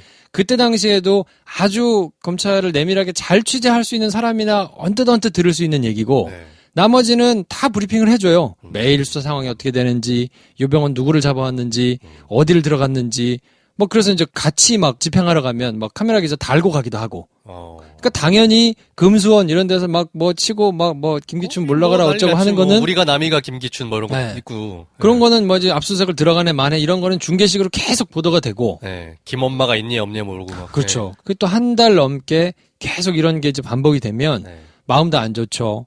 새로 소식이 들어온다고 해도 판단을 그렇게 명민하게 잘 하기가 쉽지 않거든요. 세월호 국면이 거의 2달 정도. 왜냐면 네. 그때 뭐 예능 프로도 다 쉬었고, TV 전체적으로도 그렇고, 저희가 팟캐스트를 지금 하고 있지만 굉장히 많은 팟캐스트들이 그때 쉬었어요. 네. 방송 녹음 아예 안 했단 말이죠. 전 국민이 다 침울하게 1-2달을 지냈었잖아요. 어쨌든 지금까지 얘기했던 다른 두 가지 사건으로 국가의 부실 문제를 이제 그 책임론을 물타기하는 그런 과정 자체가 제가 볼 때는 청와대 누군가가 아마 설계를 해서 그런 구도로 만들었던 것 같고, 사실은 이런 어떤 여론전을 통해서 정부가 이제 그 자기들의 책임론을 좀 물타기하는 이런 것들은 언제든 또 다시 재발할 수 있거든요. 이건 아주 간단합니다. 예를 들어서 정부의 책임론이 발생할 수 있는 어떤 사건이 있으면은 이거를 물타기하려면은 수사기관 동원해서 다른 사건에 큰 사건을 키워가지고 언론에다가 릴리스를 하면 됩니다. 몰래 기자들한테. 기자들은 또 단독 기사라고 하면은 굉장히 키워서 써주거든요. 그러니까 이런 어떤 메커니즘들이 언제든 또 다시 발생할 수 있는 게 아닌가. 그래서 청취하시는 분들도 이런 큰 그림을 좀 늘 그런 건 아니지만 가능성을 좀 염려하시면서 사건을 좀 보도를 보고 하시면은 이해하는 데 도움이 되실 것 같습니다.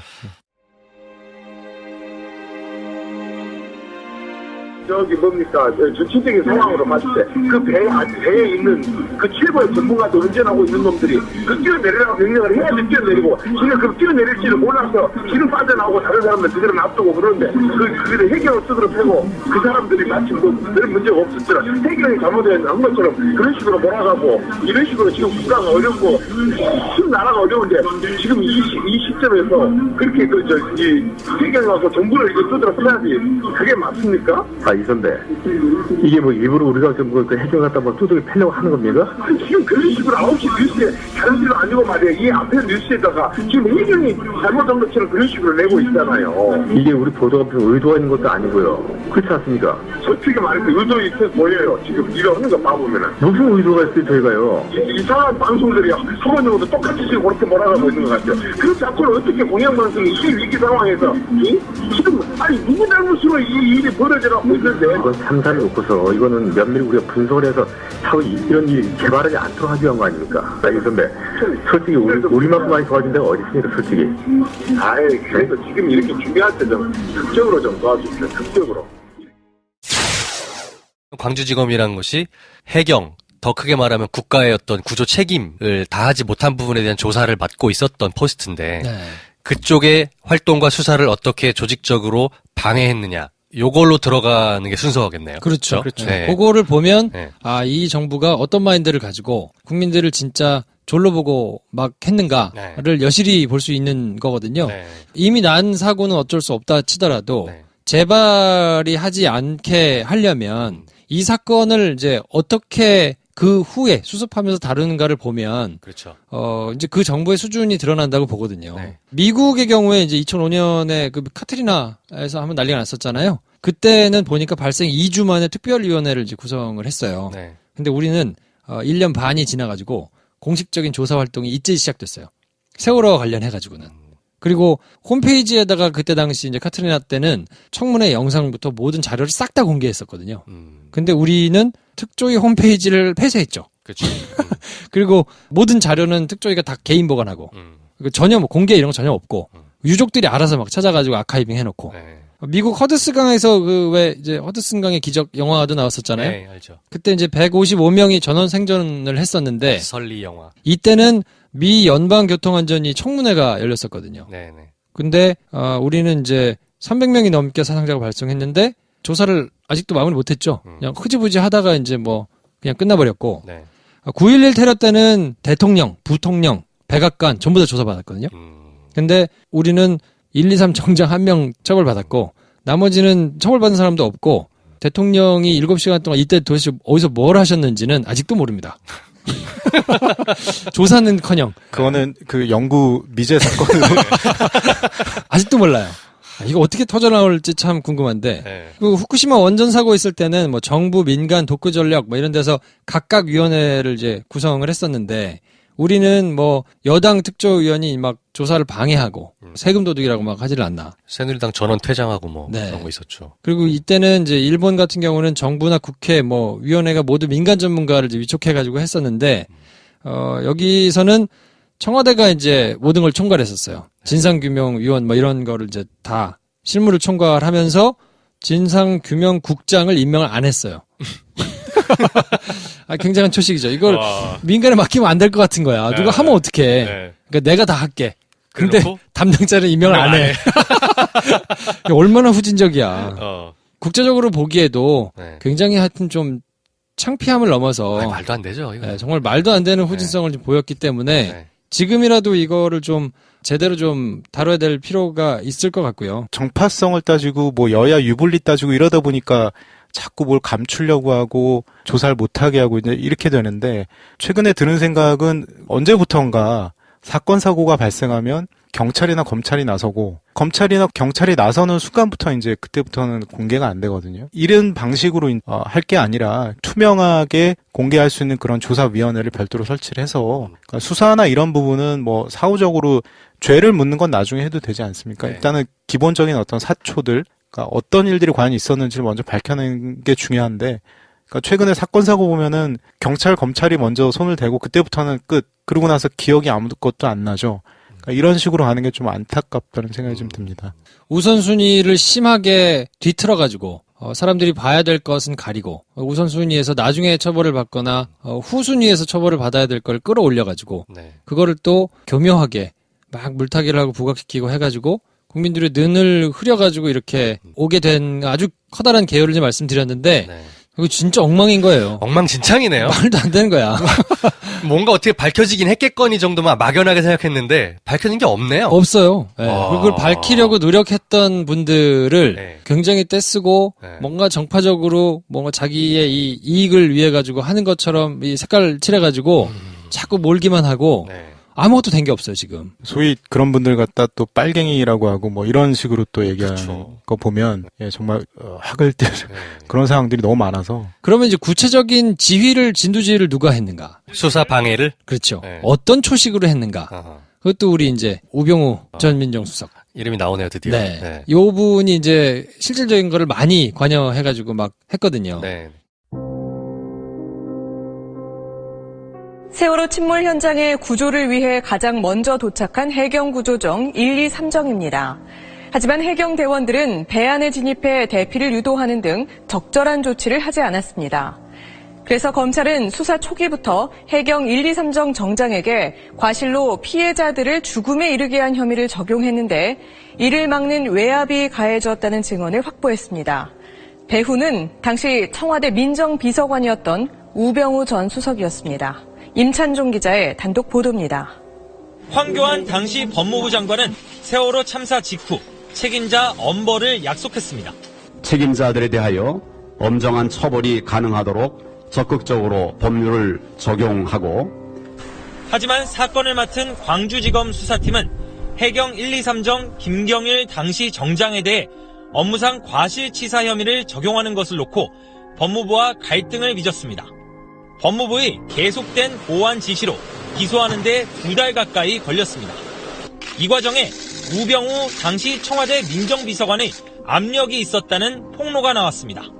수사팀 핵심 관계자는 우병우 당시 민정비서관 측이 광주지검장에게 전화를 걸어 업무상 과실치사 혐의 적용을 반대하는 우 비서관의 뜻을 전했다고 말했습니다. 청와대는 정부의 책임이 부각되는 것을 우려했던 것으로 알려졌습니다. 하지만 변찬우 당시 광주지검장이 사직 뜻까지 밝히며 굽히지 않아 업무상 과실치사 혐의가 결국 적용됐고 법원에서 김 전 정장의 유죄가 확정됐습니다. 광주지검 지휘부는 이후 인사에서 불이익을 받은 것으로 알려졌습니다. SBS는 당시 민정비서관이었던 우병우 전 수석의 해명을 듣기 위해 전화 등으로 접촉을 시도했지만 우 전 수석이 응하지 않았습니다. SBS 임찬종입니다.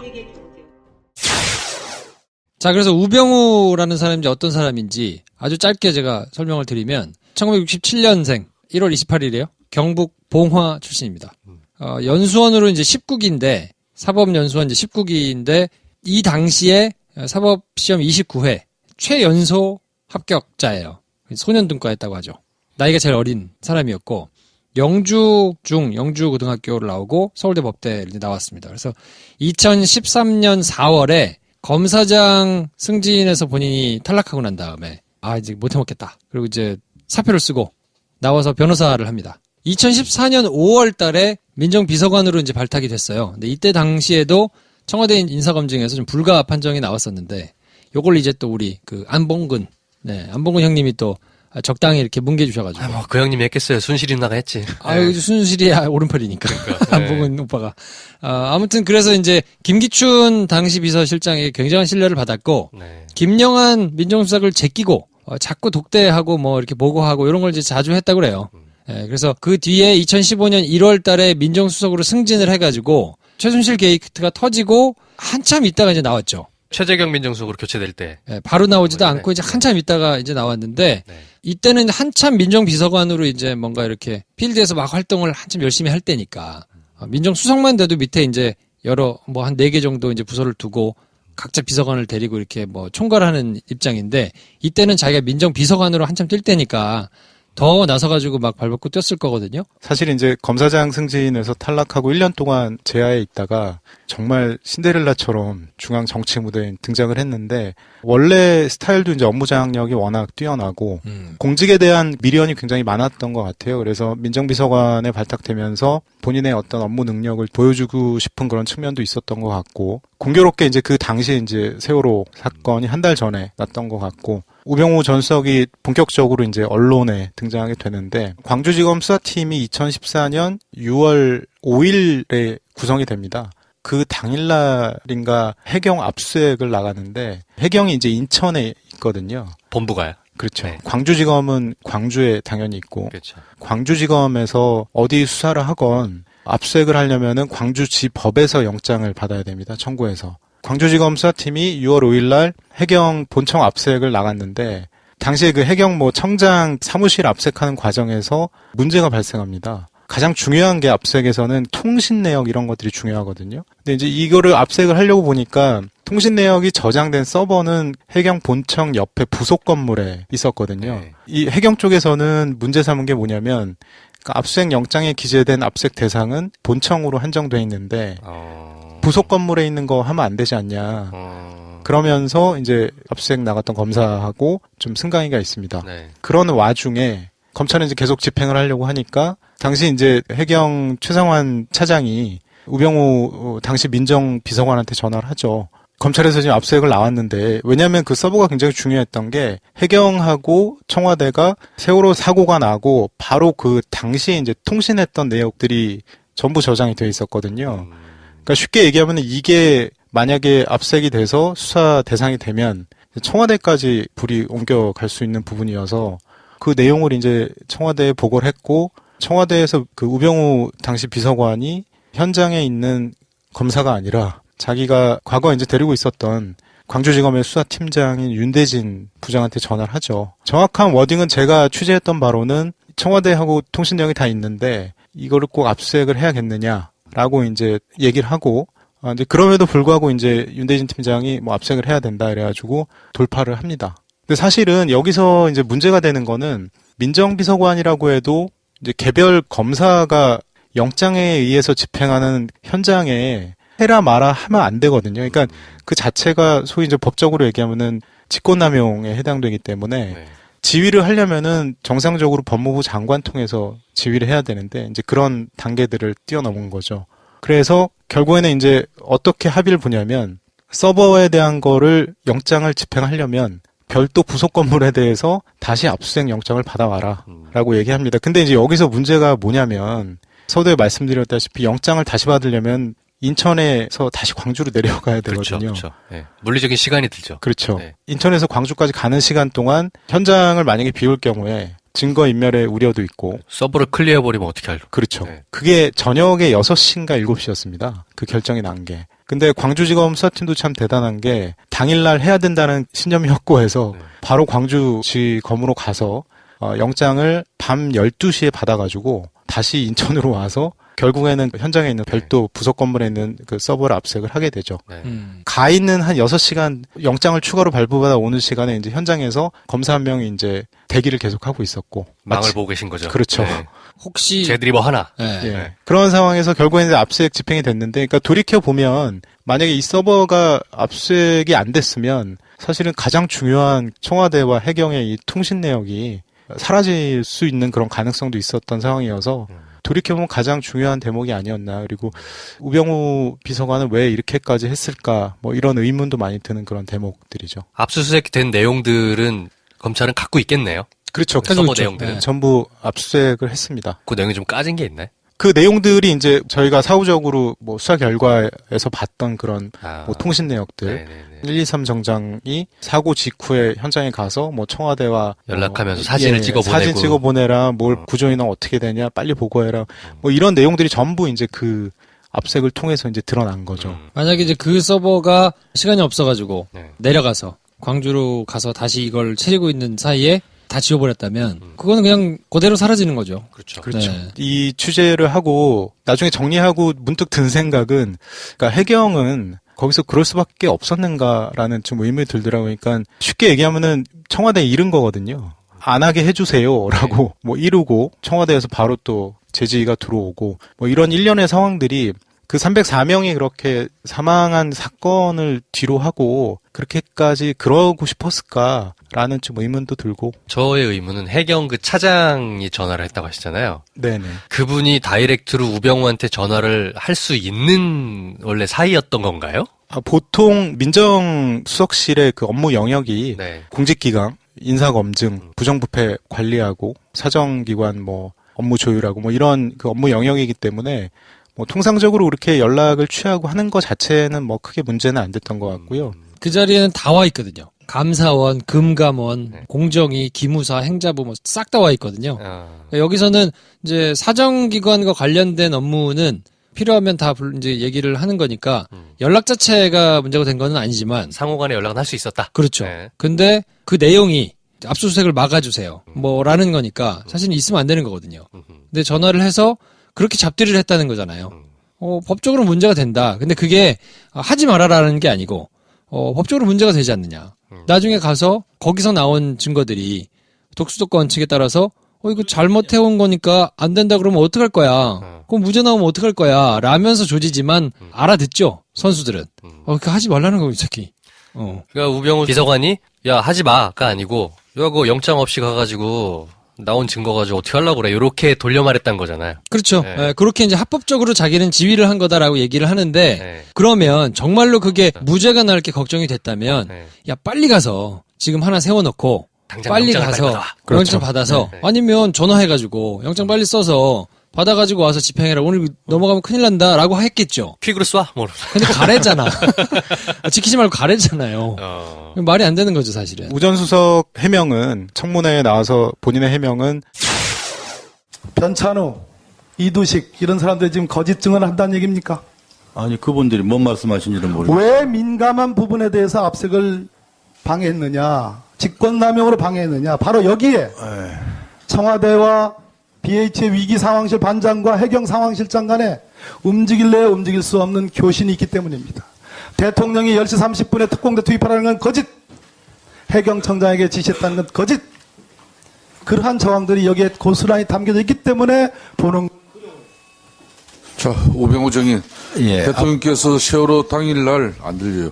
세월호 당일날 특공대 투입해서 세월호 아이들 구조하라는 해양경찰의 지시 있었습니까? 없었습니까? 청장한테. 그 부분은 저는 모릅니다. 저는 그 부분에 대해서는 제가 알지를 못합니다. 세월호 사고 당시에는 저는 청와대 들어가기 전이었고요.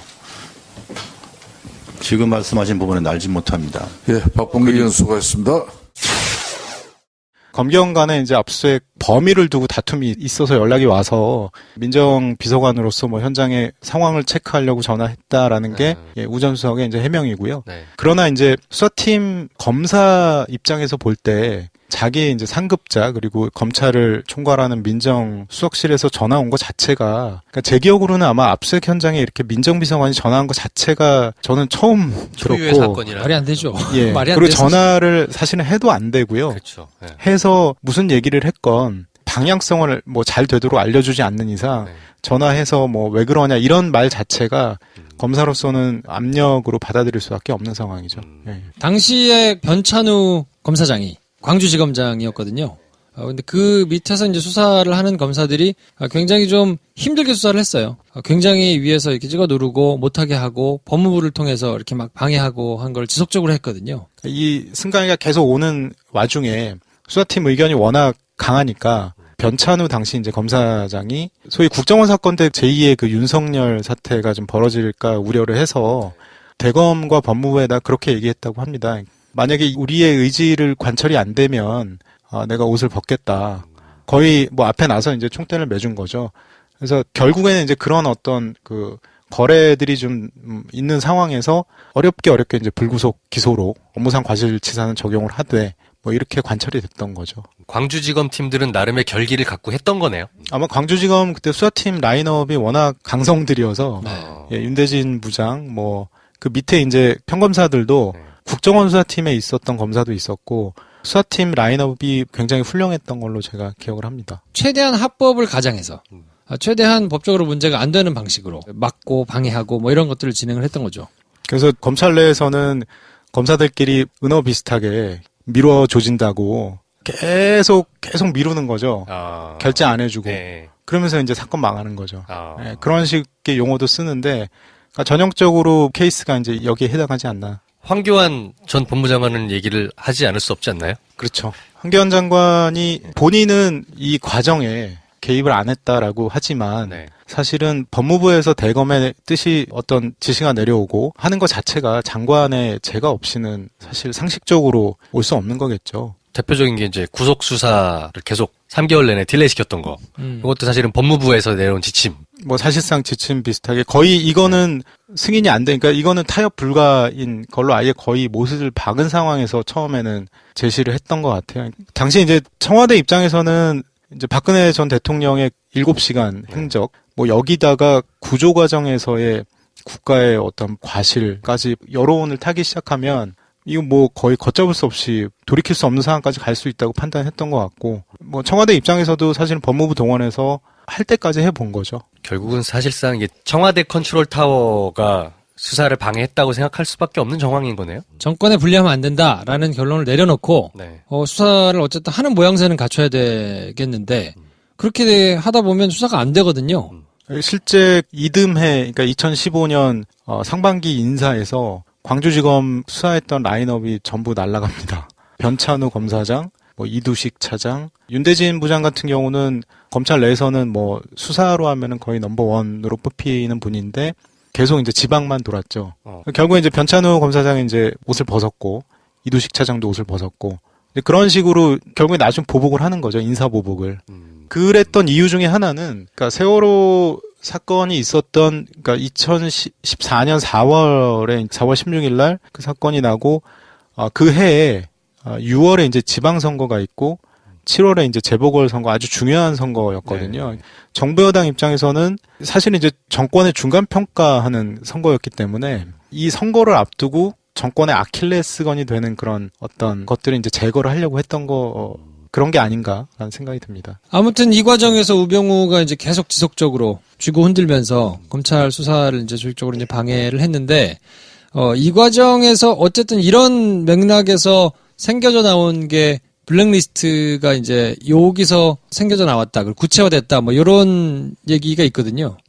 예, 블랙리스트는 특검의 아주 가장 큰 성과 중에 하나인데 수사 기록 내용을 보면 블랙리스트가 세월호 사건이 그 전후로 이제 블랙리스트가 구체화되는 게 좀 분위기가 바뀝니다. 박근혜 정부가 들어오고 2013년부터 청와대에서 문체부에 내려가는 지시는 상당히 좀 포괄적이고 추상적인 그런 관리하는 그런 분위기였었거든요. 그러니까 예를 들면은 좌파 성향 단체에 지원하는 게 있다고 하던데 그런 얘기가 안 들리게 좀 관리 좀 해봐라. 뭐 이런 정도 수준이었다면 그 세월호 사건 이후에는 분위기가 완전히 달라집니다. 아주 조목조목 관리를 구체적으로 들어가죠. 그 단체와 이름을 적시해서. 그렇죠. 예. 어떤 단체가 어떻게 있는지 뭐 리스트 만들어서 보고해라. 이제 블랙리스트가 불거진 배경이 큰 맥락에서 보면은 결국 이제 세월호가 아니었나. 돌이켜보면 그런 생각이 좀 듭니다. 왜냐하면 말씀하시는 걸 돌이켜 생각해보니까 그때 세월호 사건이 있은 이후로 시국 선언 같은 일들이 되게 많이 있었어요. 영화인들도 그렇고. 그러니까 이 정부의 것들에 대해 세월호를 인양하라 이런 목소리를 많이 냈거든요. 그게 이제 블랙리스트로 돌아온 거라고 볼 수도 있겠네요. 어느 정도는. 그렇죠. 예. 그러니까 왜냐면 당시 이제 문화계 쪽에서 네. 이제 워낙 세월호에 대해서 이제 문제를 많이 삼고 이게 이제 세월호 사건 자체는 정치와 사회 영역에서 다뤄져야 할 문제인데 정부에서 이제 워낙 억압적으로 통제가 들어가니까 문화계 쪽에서 약간 부드럽게 좀 문제 제기들을 많이 했었죠. 청와대 입장에서 보기에는 뭐 얼마나 보기 싫었겠습니까, 그게. 그런 식으로 이제 제재가 들어갔죠. 이걸 극명하게 보여주는 자료가 또 하나 있는데 공무집행 방해. 요게 이제 보통 집회 시위를 하면 네. 요걸로 처벌하거든요. 경찰한테 뭐 대들었다든지 교통정리 하는데 말 안 듣고 뭐 도로 나온다든지 뭐 요걸로 이제 처벌을 하는데 2013년에 공무집행방해로 처벌을 받아가지고 재판을 받은 사람이 5,242명이에요. 근데 그 다음에 세월호 사건이 있고 난 다음에 2014년에 10,000명이 됐어요. 10,000명? 2배 딱. 2배가 늘었어. 오케이. 그러니까 이걸로 이제 막 집회 시위가 있고 뭐 이렇게 하니까 이건 또 다 엄벌한 거예요. 다 엄벌했지 그때. 1심 재판을 받은 사람이 약식기소도 아니고 재판을 받은 사람들이 거의 2배가 그 전해에 비해서 뛴 거니까 수단과 방법을 가리지 않고 할 수 있는 건 다 한 거죠. 세월호 사건 이후에 그 사건으로 인하여 저는 이제 결국엔 작년에 그런 탄핵 사건까지 왔다고 생각이 들어요. 그러면 박근혜 전 대통령과 그 부역자들은 작년에 그 사건으로 인해서 이제 정치적으로는 어느 정도 단죄를 받았다고 생각을 하는데 그러고 나서는 이제 이게 법적 처벌로 갈 것이냐 그 부분은 굉장히 절차적으로도 쉽지도 않을 것이고 어렵고 지나는 과정이 있을 거라고 생각이 들어요. 네.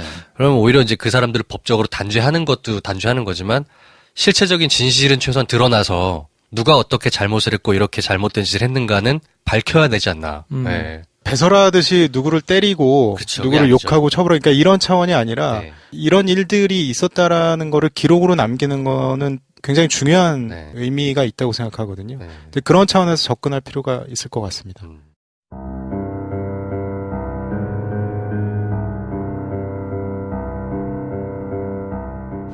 참담한 심정입니다. 지금 이 상황을 보고를 하셨지만 지금 가장 그 중요한 일은 생존자들을 빨리 좀 구출하는 일이라고 봅니다. 거기에 총력을 다 기울여야 되고 또 아직도 그 배에서 빠져나오지 못한 그런 승객이나 그 학생들 그 구조하는데 단 한 명이라도 하여튼 뭔가 어디 이렇게 좀 생존자가 있을 것 같으면 끝까지 포기하지 말고 최선을 다해야 하겠습니다. 그리고 지금 이제 5시가 넘어서 그 일몰 시간이 가까우는데 어떻게든지 일몰 전에 그 생사 확인을 해야 하지 않겠는가 그런 생각입니다. 다 그렇게 구명조끼를 학생들은 입었다고 하는데 그렇게 발견하기가 힘듭니까 지금요? 갇혀 있기 때문에 구명조끼가 의미가 크게 없는 것 같습니다. 그래서 지금 갇혀 있을 때.